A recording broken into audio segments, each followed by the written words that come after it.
fabrication de ce Soumbara, ça c'est autre technique qui est utilisée généralement par des femmes. Sa autre utilité qui est médicale.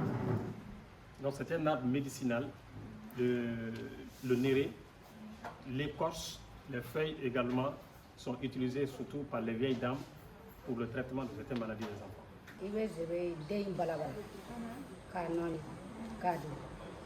Quand elle ramenait les graines, la grand-mère pilait ça. Après avoir séché, elle pilait ça et elle tamissait. Elle tamissait très bien, de sorte qu'à avoir une bonne poudre.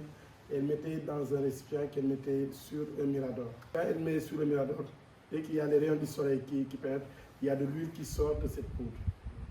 C'est cette huile qu'elle prenait pour utiliser, avec bien sûr des versets qu'elle faisait pour soigner toutes les entorses.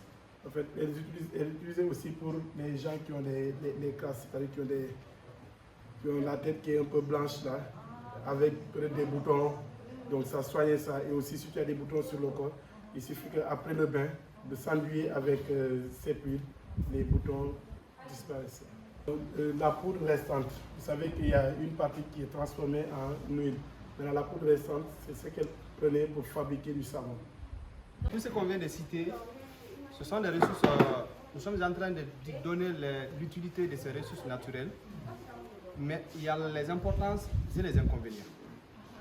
Alors, quand je prends par exemple le néré, il y a un passage que mon ami a expliqué, c'était beaucoup pratiqué, mais maintenant là, nous les environnementalistes, nous sommes en train de déconseiller cette pratique. Ça c'est dans le cadre de la pêche.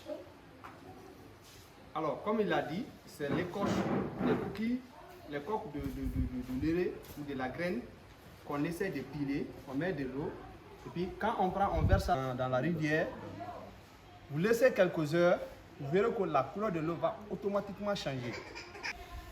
Que ce soit poisson, que ce soit tortue, que ce soit grenouille, toute la faune aquatique qui est là-dedans, ça tue.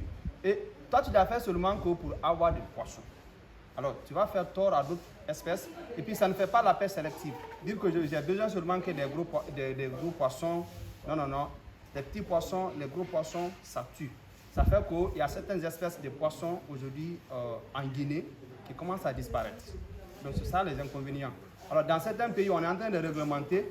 Si on te prend avec ça là, la règle, c'est-à-dire les lois de l'environnement, peut te condamner.